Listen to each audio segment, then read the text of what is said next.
God knows Namita आता काय निर्णय घेते. निर्णय की नवीन गुंता. शुभंकर, पुन्हा तू त्याच ट्रॅकवर चाललायस. जाणारच ना अमोक, साहजिक आहे रे. अश्विनीला या अशा अवस्थेत घराबाहेर काढणं, जरा विचार कर, काय भयानक अवस्था झाली असेल तिची.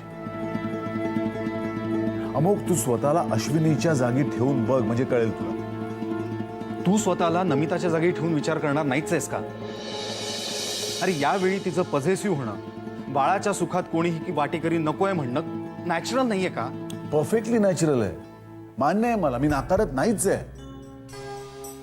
अरे पण 2 महिने अमोक, फक्त 2 महिने पेशन्स ठेवणं काही शक्य नव्हतं.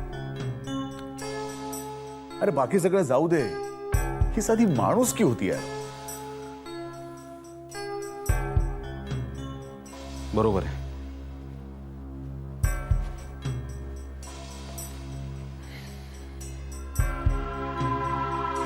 बरोबर आहे तुझं म्हणणं, आणि माणुसकीला धरूनही आहे.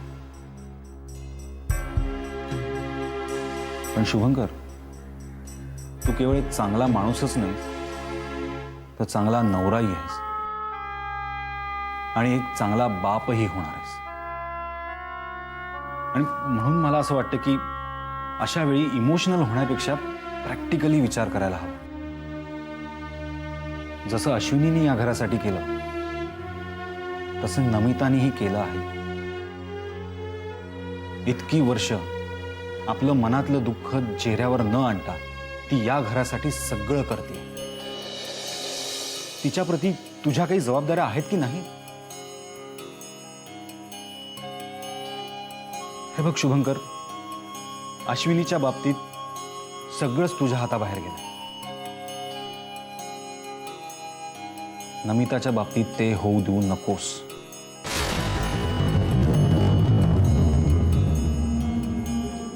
जे काही घडलं त्यात तुम्ही कोणीही चूक नाही आहात. ती सिच्युएशनची चूक होती. आणि अशा सिच्युएशनमध्ये आपण आपल्या जवळच्या माणसाच्या बाजूने विचार केला तर काही माणुसकीला काळीमा वगैरे फासला जात नाही. आज नमिताला तुझ्या सपोर्टची तेवढीच गरज आहे जेवढी अश्विनीला, रादर कणभर जास्तच. कारण अश्विनीला निदान तिचे दादा, वहिनी, समीर, किटी कोणीतरी आहे रे. पण नमिताचं काय? तिला तुझ्याशिवाय कोण आहे? शुभंकर, तू जर एक चांगला नवरा आहेस तर ते कर्तव्य पार पाड. जाऊन तिची समजूत घाल. शी नीड्स यू. तुझ्याशिवाय तिला कोणीही नाहीये शुभंकर.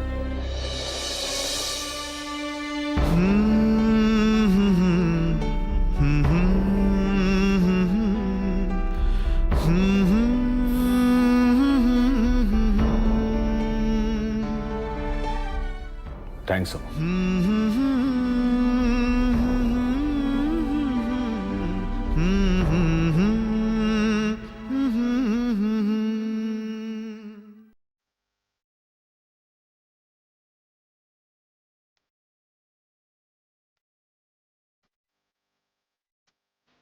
मीता,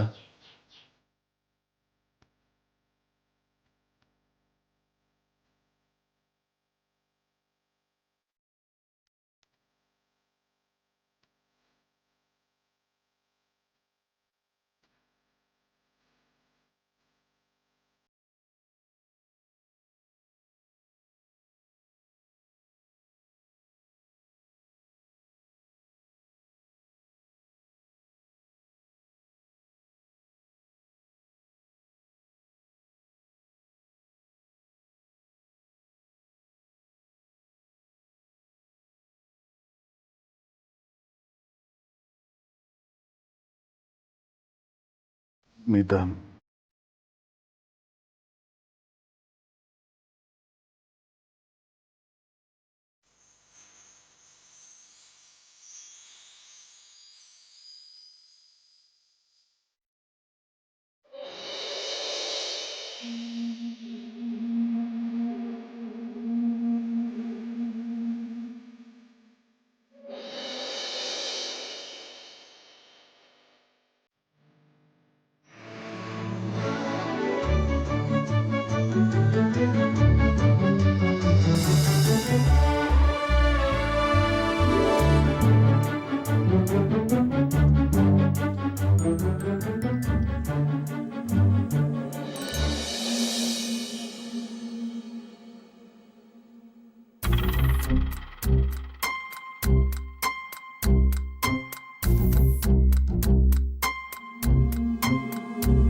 मीराताई.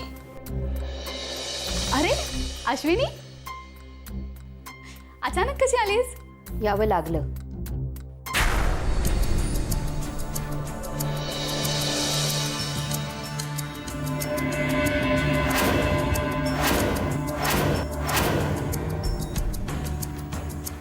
तुम्ही?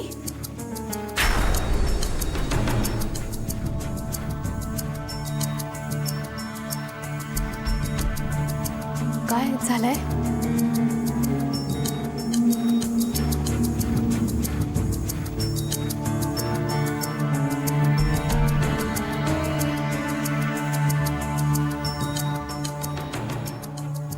मिसेस प्रधानाने मला घरातून बाहेर जायला सांगितलं. त्यांना आता मी आणि त्यांचं हे बाळ नको.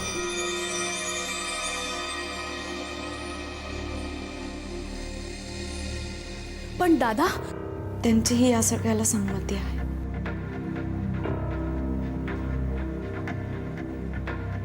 नाईलाज असतं की खरोखरची मला माहित नाही. पण संमती आहे मात्र खरं. But this is wrong. This is not done. Doctor Meera, ह्या विचारांचा कात्याकूट करून झालेला आहे आणि आज इथे आम्ही तुम्ही प्रधानांच्या बहिणात म्हणून भेटायला आलेले नाही आहोत. एक डॉक्टर म्हणून भेटायला आलोय. अश्विनीला जर हे मूल नको असेल तर? काय बोलताय तुम्ही मिसेस देवधर? 2 मुलांची आई आहात तुम्ही. या स्टेजला हे शक्य नाही हे माहिती आहे तुम्हाला. माहिती मला ते, पण मनाला वेडी आशा असते. सायन्स इतकं पुढे गेलंय की प्लीज प्लीज असं काही बोलू नका. दिस इज व्हेरी डिस्टर्बिंग.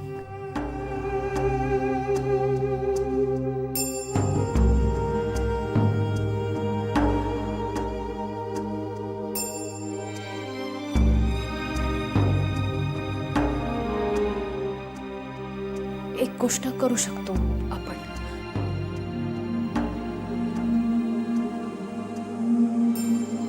या बाळाची कुठेतरी अनाथाश्रमात सोय. I am sorry Mrs Deodhar.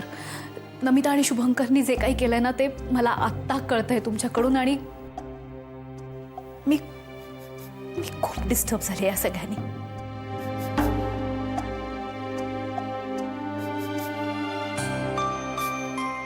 तुम्ही प्लीज स्वतःला दोषी ठरवू नका.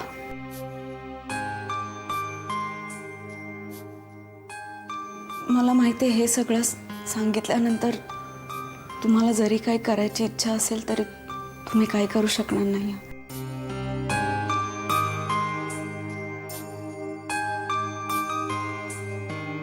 अनाथाश्रमाची नावं तुम्ही सुचवता?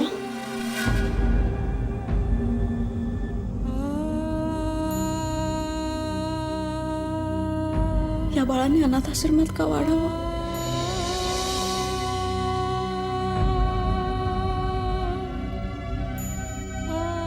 प्रधानांनी टाकलं म्हणून मी टाकून द्यावं त्याला?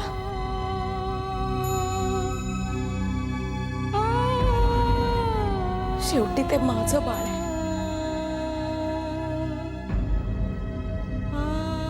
आणि मी एकटी त्याला वाढवायला समर्थ आहे.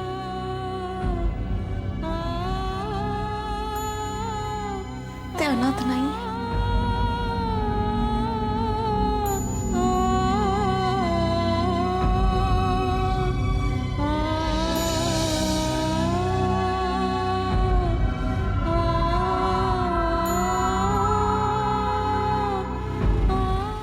तू अगदी बरोबर केलेलं आहेस. कारण काय माहितीये का नमिता, जास्त चर्चा करत बसली असतीस ना तर त्यातनं निष्पन्न काहीच झालं नसतं. हो ना, म्हणजे तू सरळ सरळ तिला सांगितलं ना ते अगदी बेस्ट केलंस. अगं नाहीतर ते बाळ तुझ्या गळ्यात पडलं असतं ना.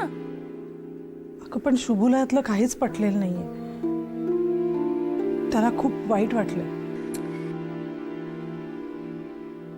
तिची बाजू घेऊन वाद घालत होता तो माझ्याशी. त्याचं बाळ आहे ना ते. एक्झॅक्टली, म्हणूनच घाई करायला हवी होती. नमिता शेवटी ते शुभंकरचं आणि तिचं बाळ आहे. उद्या समजा जाऊन त्यांनी बाळाला आपलं मानलं असतं आणि इन केस समीरने आशूला नाकारलं असतं तर त्यांनी आशूला सुद्धा आपलंसं केलं असतं आणि हे होऊ शकलं असतं. म्हणूनच तुला सांगते, योग्य वेळी तू योग्य तो निर्णय घेतलेला आहे.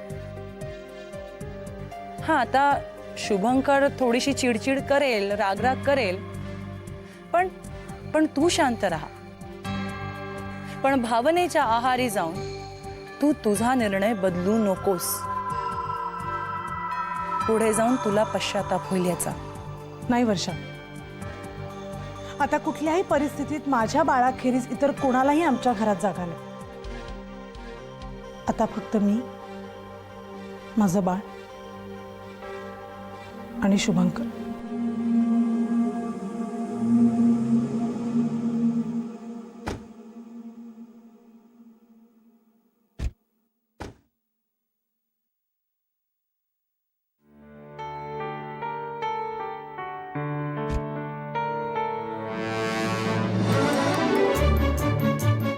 पण आज आमच्या बाळाला पहिल्यांदा पाहिलं, जगण्याचा उद्देश सापडल्यासारखं वाटलं मला. थँक्स. नेहमी आनंदी राहण्याची जबाबदारी तू घे, कारण तुझ्या सुरक्षिततेची जबाबदारी मी घेतली. माझी गरज संपली आता. यांना दिवस गेल्यावर माझी गरज संपली. मी काही खेळणार, मनात आलं खेळलं, लहर संपली फेकून दिलं. तुम्ही तर सहज जीवाशी खेळताय माझ्या. तुम्हाला मूल व्हावं म्हणून मी माझ्या माणसांची संबंध तोडले. मी आजपर्यंत फक्त तुमच्याकडे बघून शांत बसले, नाहीतर कधीच हे घर सोडून निघून गेले असते. साहेब, असे काय ते? बऱ्याच दिवसांनी ऑफिसात दिलास, आज चला. नामदेवा, खरं सांगू, काय काही करावंसच वाटत नाही रे. हे परमेश्वरा, म्हणजे काय तब्येत बरी नाही की काय तुमची? नाही, तसं काय नाही. मग अरे,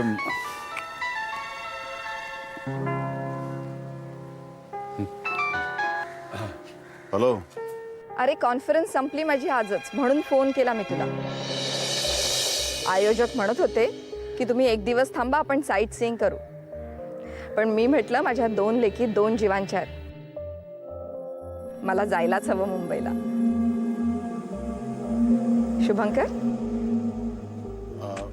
हा, ऐकतोय मामी. कधी येणार आहेस मग तू? आजच निघतेय मी. बाय.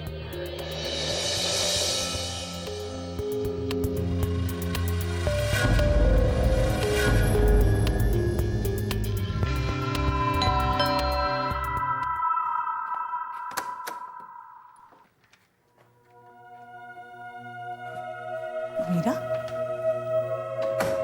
तू आत्ता? हो, मला राहवलं नाही म्हणून आले. बस. नाही, बसायला नाही आले, तुझ्याशी बोलायला आले ना मी.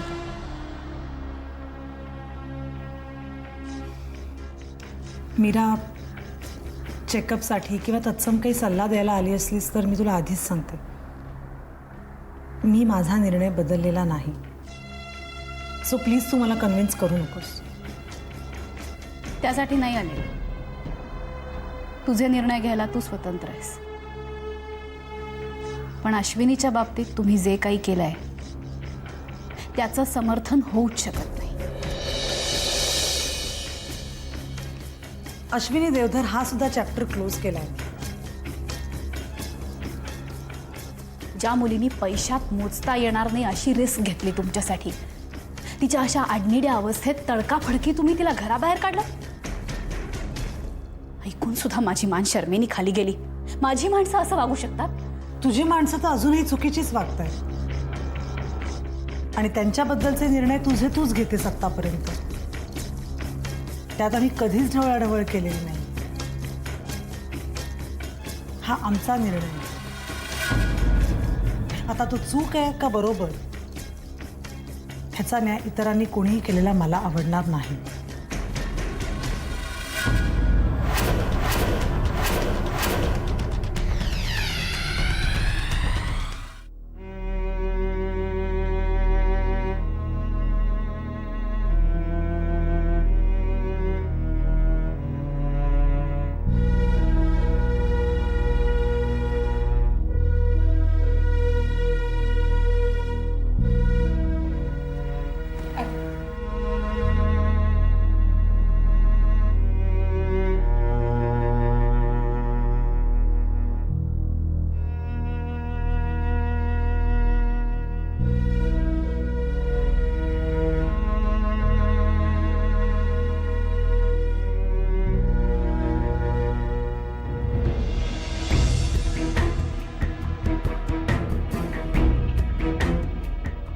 दादा कसं वाटतंय आता? त्रास होतोय अजून? मंजू, आज आपण ते केमिस्टकडे जाऊन येऊया जरा. माझ्या नोकरीचं अर्धवटच राहिलंय. येणार आहेस ना तू?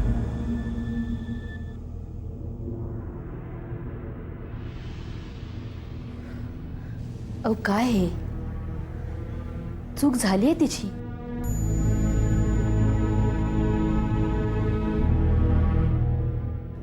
पण तिने मान्य केली ना ती. आता माफी मागण्याची एक संधी तरी द्या तिला. माफी?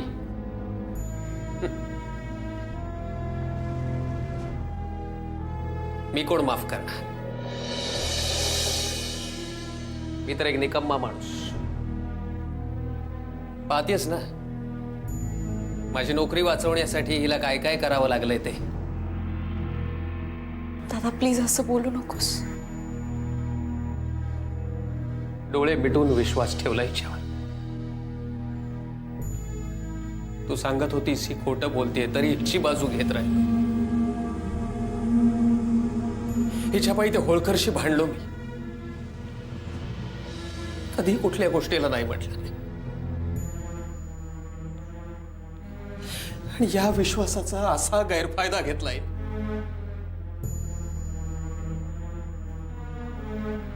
एवढी मोठी गोष्ट झाली पण एका शब्दाने बोलती तर आज ही लाजीरवाणी वेळ आली नसती आपल्या रंजू.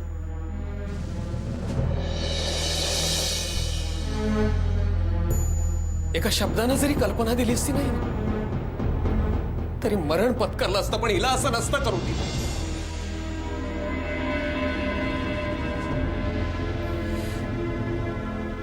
पण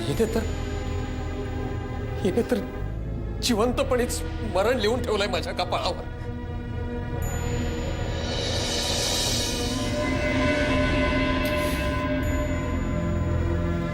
जेव्हा विश्वासानं बोलायला हवं होतं तेव्हा बोलले नाही.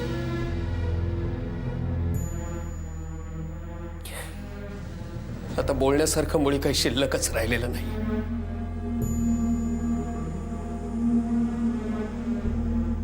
मी ठरवलंय शेवटच्या श्वासापर्यंत मी या मुलीशी एकही शब्द बोलणार नाही.